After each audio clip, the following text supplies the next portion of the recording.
नमस्कार। ज्ञान तृप्ति महाविद्यालय के इस YouTube चैनल में आपका स्वागत है। आज हम करेंगे बीए सेकेंड ईयर का टॉपिक जो केशवदास सर रहा है, उसकी कुछ पंक्तियां, कुछ दोहे चल रहे हैं, उनका वर्णन करेंगे। उससे पहले शब्दों के अर्थ जानेंगे, उसके बाद उनकी व्याख्या या सलाह या भावार्थ करेंगे। तो देखते हैं अपना लेसन। टूटे टूटन हार तरुबाई खुदीज दोष, क्यों अब हर के धनुष को हम पर कीजत रोष। हम पर कीजत रोष काल गति जान न जाई, होनहार हवे रहे मिटे मेटी न मिटाई। होनहार हवे रहे मोह मद सबको छूटे, होए तिनु का वज्र वज्र तिनु का हवे टूटे। सुन राम शील समुद्र तो बंधु होए तिनु का वज्र वज्र तिनु का हवे टूटे। आगे इनके शब्दों के अर्थ जान लेते हैं।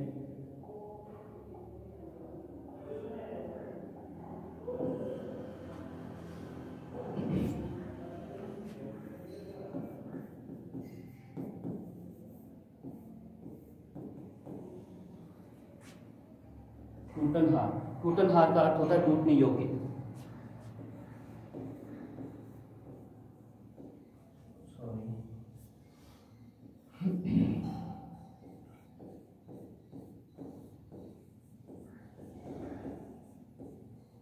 टूटने योग्य। तरु, तरु का अर्थ होता है वृक्ष या पेड़।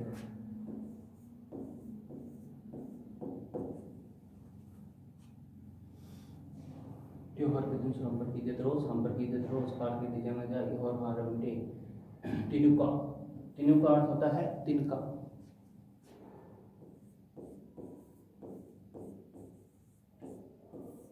आगे है, आप करते हैं इसका सरलात या भावार्थ देखते हैं। टूटे टूटनहार तरुबाई को दीजिए दोष, अब क्यों अब हर के धनुष को हम पर कीजिए रोष। यहाँ परशुराम क्रोध अवस्था में आ जाते हैं। जो धनुष टूट जाता है, धनुष के टूटने के बाद परशुराम को क्रोध आता है, तो उनके क्रोध को शांत करने के लिए भगवान श्री राम आते हैं और श्री राम उनके क्रोध को शांत करने के लिए कहते हैं भी टूटे टूटन हाथ और वायु दीजित रोष। यानी जो पेड़ या जो वृक्ष टूटने योग्य हो जाता है वह स्वतः ही टूट जाता है। उस पर वायु को या वायु पर हवा पर या वायु पर यानी वायु दीजित रोष, यानी हवा को या वायु को उस पर दोष नहीं करना चाहिए। उस पर वायु का या हवा का कोई दोष नहीं होता, क्योंकि उस पर दोष आरोपण नहीं करना चाहिए, क्योंकि इसमें वायु का या हवा का कोई कारण नहीं है कि वो जो पेड़ टूटने योग्य होता है वो टूट जाता है, उसका दोष आरोपण वायु पर नहीं कर सकते। जो अब हर के धनुष को हम पर कीजिए रोष, यानी मैंने जो शिव के धनुष को तोड़ा है उसका रोष, उसका जो क्रोध आप हम पे निकाल रहे हैं, ये क्या उचित नहीं है। यानी हमने उस धनुष को नहीं तोड़ा, बल्कि हमने तो उसको हाथ लगाया, मैंने उसको हाथ लगाया। हाथ लगाते ही वो पुराना जो धनुष था वो खंड खंड हो गया, यानी टूट गया। उसका क्रोध आप हम पे निकाल रहे हैं, वो सर्वथा उचित नहीं है।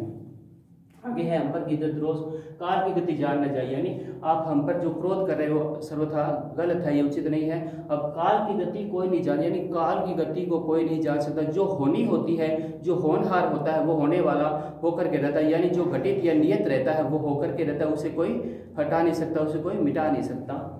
आगे है, होनहार हवे रहे मिटे न मिटाई, यानी होनहार यानी जो होने वाला होता है, जो घटित होना होता है, जो नियत रहता है वो होकर के रहता है, होने को कोई टाल नहीं सकता, उसे कोई मिटा नहीं सकता। होनहार हवे रहे मिटे मोह मत को, यानी होनहार अगर बलवान होता है, इसके प्रति हमारा मोह और घमंड, इसके प्रति मोह और घमंड करना व्यर्थ है, इसके प्रति हम मोह और घमंड करना नहीं कर सकते। इसलिए होय तिनका वज्र वज्र तिनका हवे टूटे, यानी होनहार अगर बलवान होता है, समय बलवान होता है, समय के गतिशीलता के अनुसार या होनहार बलवान होने के अनुसार इसमें क्या है भी, जो अत्यधिक तिनका ही साधारण सा तिनका भी वज्र के समान कठोर बन जाता है। और समय के विपरीत होने के कारण या समय के विपरीत होनहार के विपरीत होने के कारण क्या है, जो वज्र है यानी कठोर वज्र है वो एक साधारण से तिनके की भांति टूट जाता है। यानी समय एक विपरीत होता है तो जो कठोर वज्र है वो एक तिनके की भांति टूट जाता है। इसका वर्णन कवि ने ऐसे दिया है।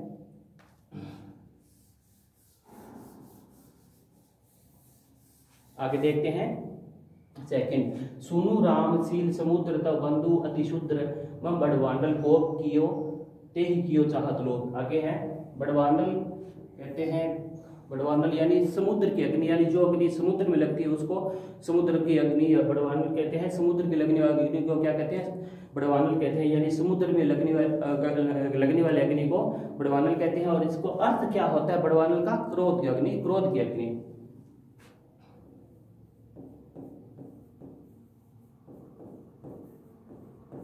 वैसे इसका अर्थ ये है भी बड़वानल क्रोध अग्नि, और बड़वानल कहते किसे, यानी समुद्र में जो आग लगती है उसको क्या कहते हैं, बड़वानल कहते हैं। आगे है ते ही कोप कियो चाहत लोग, यानी सुन राम, यानी आगे परशुराम कह रहे हैं श्री राम को, यानी सुनो राम, तुम्हारा स्वभाव कहता है तुम अच्छे स्वभाव वाले हो, यानी तुम्हें अनेक गुणों का भंडार है, तुम अच्छे स्वभाव वाले हो, परंतु क्या है, मेरा अब जो बड़वानल, यानी मेरा जो बड़वानल जैसा क्रोध है, और क्या है, मेरा बड़वानल जैसा क्रोध कीता ही कियो चाहत लोग, यानी अब मेरा ये जो क्रोध है, बड़वानल जैसा क्रोध है, अब तुम्हारे भाइयों पर ये गुस्सा आएगा, और मैं जो मेरा क्रोध है इन धृष्ट राजकुमार को, इन अन्य राजकुमारों को क्या जलाकर नष्ट कर देगा।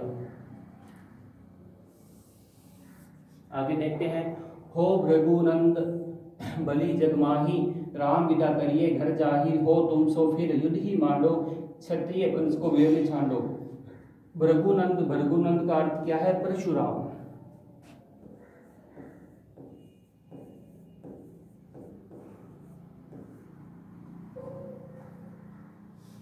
मांडव का अर्थ होता है करूंगा।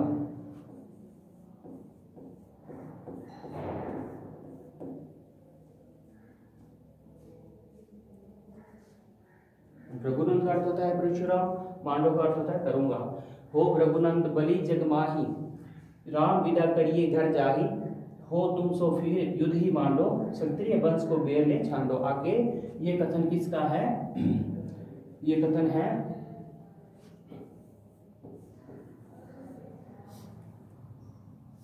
यहाँ लिख देता हूं मैं,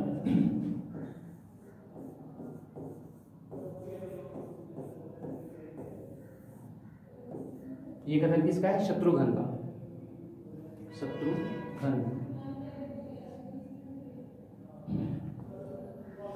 आगे शत्रुघ्न का कथन है भी, हो भृगुनंद बलि जगमाही। आगे शत्रुघ्न कह रहा है भी, कवि के वर्णन के अनुसार शत्रुघ्न कह रहा है भी परशुराम को भी, हे भृगुनंद आप संसार में परम शक्तिशाली या परम बलशाली है, इसका हमें कोई संदेह नहीं है, परंतु आपका जो ये बल है हम पर नहीं चलेगा, ये क्या साधारण जीवों पर चलेगा, हम पर इसका बल का जोर नहीं चल सकता। राम विदा करिए घर जाए, यानी आप राम को विदा कर दीजिए और ये घर चले जाएं, और श्री राम के घर जाने के बाद या श्री राम के घर जाने के पश्चात या श्री राम के प्रस्थान के बाद मैं युद्ध भूमि में आपके समक्ष खड़ा रहूंगा, और जिन क्षत्रिय कुल का या जिन क्षत्रियों का आपने नाश किया है उसका आपसे प्रतिशोध लूंगा या आपसे बदला लूंगा। ये कौन कह रहा है, ये शत्रुघ्न कह रहा है परशुराम जी से कि मैं जिन क्षत्रिय वंश को वेर ले छांडो, यानी जिन क्षत्रियों को आपने संहार किया है, जिन क्षत्रियों को आपने मारा है, जिनके कुल को आपने खत्म किया है, उसका प्रतिशोध मैं आपसे लूंगा, यानी कि मैं उसका प्रतिशोध या आपसे बदला लूंगा युद्ध करके। आगे है, भूतल कैसा भूपन को मोद भोजन दो बहुभांति कियो, मोद सोतार का दन सो भेद पछावरी बांध सिरोई कियोई, खीर सडानन को मत के सब सो पल में करी बांध लियोई, राम तिहारे कंठ को शत्रुओं ने दीपान को चाही उठा कियो। भूतल का अर्थ होता है पृथ्वी,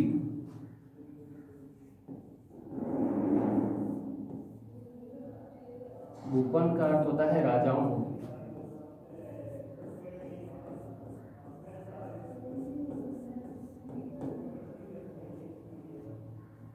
मोद का अर्थ होता है प्रसन्नता,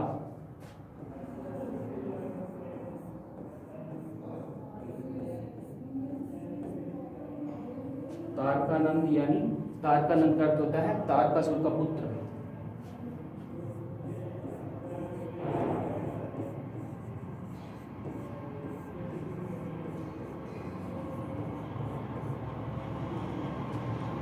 छावरी, छावरी का अर्थ होता है रायता।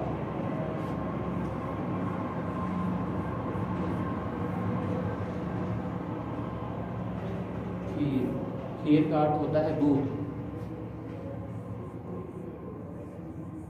आगे है सडानन, सडानन का अर्थ होता है, सडानन का अर्थ होता है कार्तिकेय।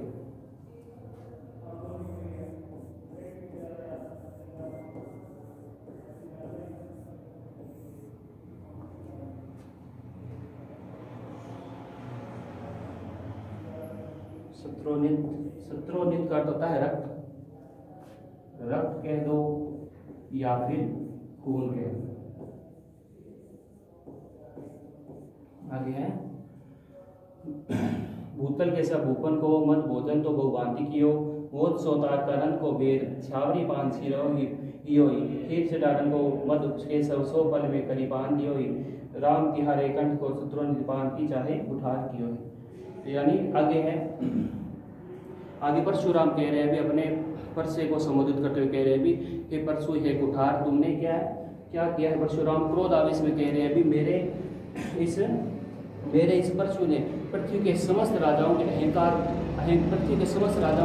का भोजन अनेक भांति से किया है, और जो प्रसन्नता से बड़ी प्रसन्नता से तारकासुर के पुत्र की चर्बी को एक रायते के रूप में पी करके हृदय के आवेश को शांत किया है, और खीर से डाल गोमद कैसे हुआ, यानी आगे क्या किया उसने, उस पर सुने खीर से डाल यानी कार्तिकेय के अहंकार को भी क्या दूध की तरह एक क्षण में पी गया है, और राम के रोहिकंठ को शत्रुओं की पार को चाहे कुठार। अब ये कह रहे भी अब ये जो मेरा परसा है, भगवान राम को कह रहे भी अब ये जो मेरा परसा एक कुठार है, तुम्हारी गर्दन का या तुम्हारे ही गले का कंठ का खून पीना चाहता है, या तुमसे युद्ध करके तुम्हें मार डालना चाहता है। ये कौन कह रहा है? परशुराम एक कुठार को संबोधित करते हुए श्री राम से कह रहे हैं।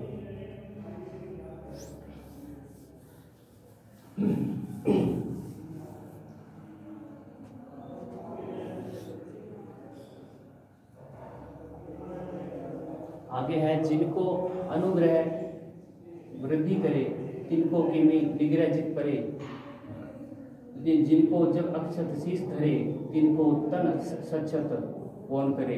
आगे शब्दों के अंदर अनुग्रह का अर्थ होता है कृपा,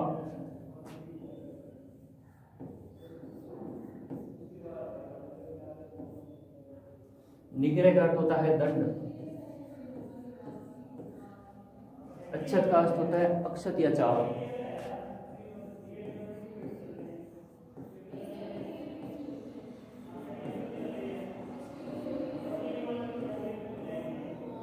सचत का अर्थ होता है जख्मी।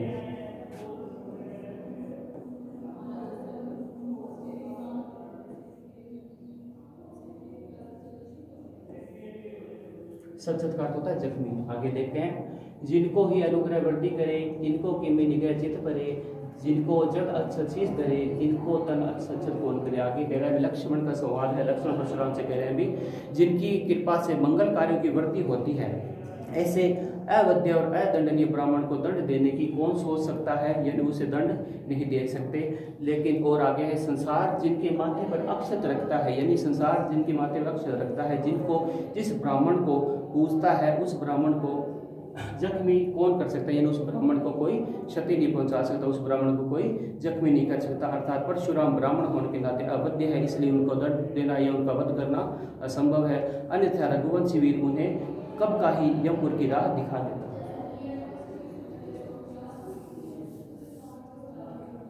आगे हाथ धरे हथियार सभी तुम सोबत का अर्थ होता है शोभायमान,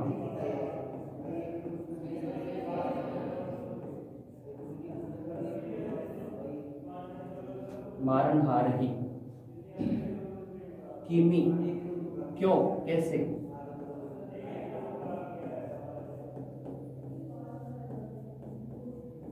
कैसे, कोटि कोटि का अर्थ होता है करोड़ों,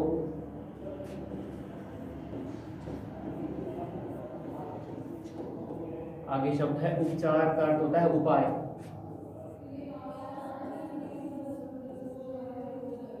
मृत्यु का अर्थ होता है मृत्यु।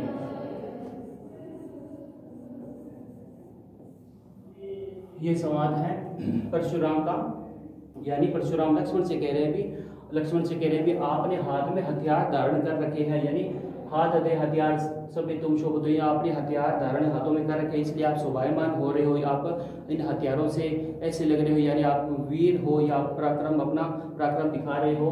और मारन हारी देखी कहा मैं शोभत हो, यानी शोभत का अर्थ होता है डरना या भयभीत होना, इसका अर्थ होता है शोभत यानी डरना। फिर क्या है मारन हार, यानी मुझ मारन हार को देखकर तुम क्या कांप रहे हो या भयभीत हो रहे हो या डर रहे हो। फिर है क्षत्रिय के कुल हवे की रची, यानी तुम क्षत्रिय के कुल में उत्पन्न होकर क्षत्रिय राजाओं के रघुवंशियों के कुल में जन्म लेकर तुम क्या तुम्हारे मन में ये दीनता भरे वचन कैसे आ गए, क्यों यानी किमी यानी के कैसे आ गए। आगे है कोटि करोड़ उपचार न कहो कैसे नीचे बचो, यानी अब तुम करोड़ों यत्न करोड़ों उपचार या करोड़ों उपाय भी कर लो फिर भी क्या तुम्हारा बचना असंभव है, क्योंकि मेरे स्पर्श से मैं तुम्हें अवश्य मार दूंगा, इसलिए तुम्हारा बचना असंभव है, तुम्हारी मृत्यु निश्चित है, मैं तुम्हें अवश्य खत्म कर दूंगा। ये परशुराम जी कह रहे हैं लक्ष्मण से। आगे है क्षत्रिय गुरु लोगन के प्रतिपाल, प्रतिपाल का अर्थ होता है पालन पोषण, पालन पोषण। बुलही तो इनके गुण औगन, गुण औगन या औगुण का अर्थ है अवगुण।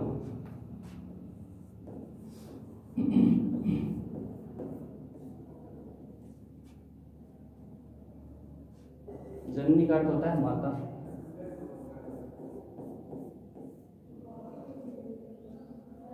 हति यानी मार डाल।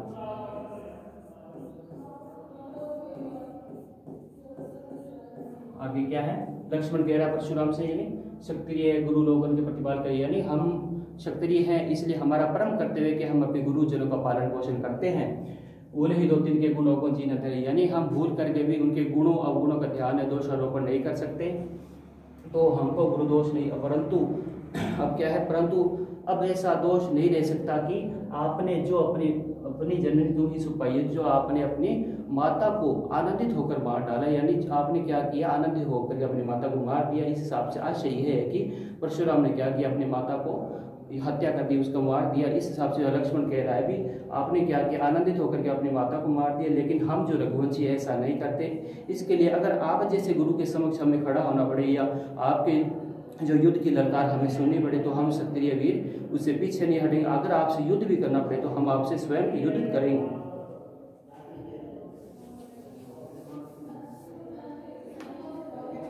आगे है लक्ष्मण के पुरख्यान, पुरख्यान यानी पूर्वजों।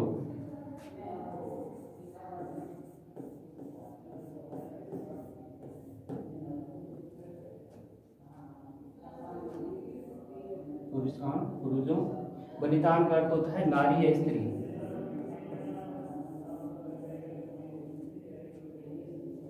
पूर्व का अर्थ होता है कठोर।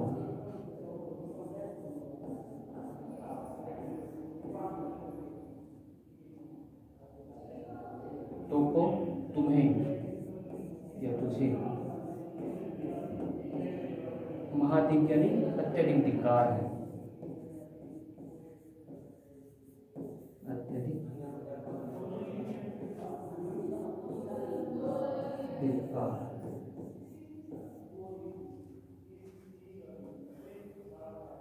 आगे है परशुराम लक्ष्मण से कह रहे हैं भी लक्ष्मण के पुरख्यान की, यानी लक्ष्मण के पूर्वजों ने। आगे ये परशुराम अपने किसको, परशे को या परशु को या अपने कुठार को संबोधित करते हुए कह रहे हैं भी लक्ष्मण के पूर्वजों ने तुमसे डर करके, परशुराम अपने परशु से या कुठार से संबोधित करते हुए कह रहे हैं भी लक्ष्मण के पूर्वजों ने तुमसे डर करके क्या है, जिस वीरता या पराक्रम का प्रदर्शन किया उसका वर्णन नहीं किया जा सकता। यानी बेश नाही बलिदान को देख कर कैसे हो रही, यानी उनसे बेश किसका बना है, नारी का वेश बना करके वो छिप गए, यानी नारी का वेश बना करके वो छिप गए। इस हिसाब से वो उनका वर्णन देखना मनोरम था, वो देख नहीं सकते।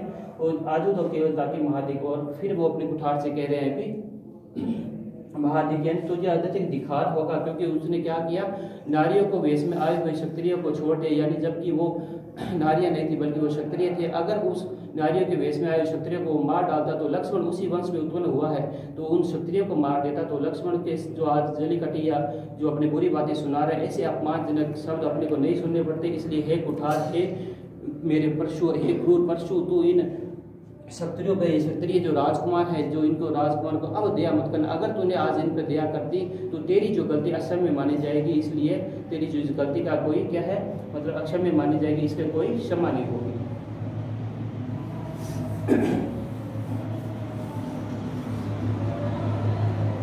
तो आज हमने कुछ इन लोगों का वर्णन किया, आज के लिए इतना ही। आगे के नेक्स्ट वीडियो में हम कुछ और पद्यांशों का वर्णन करेंगे। धन्यवाद।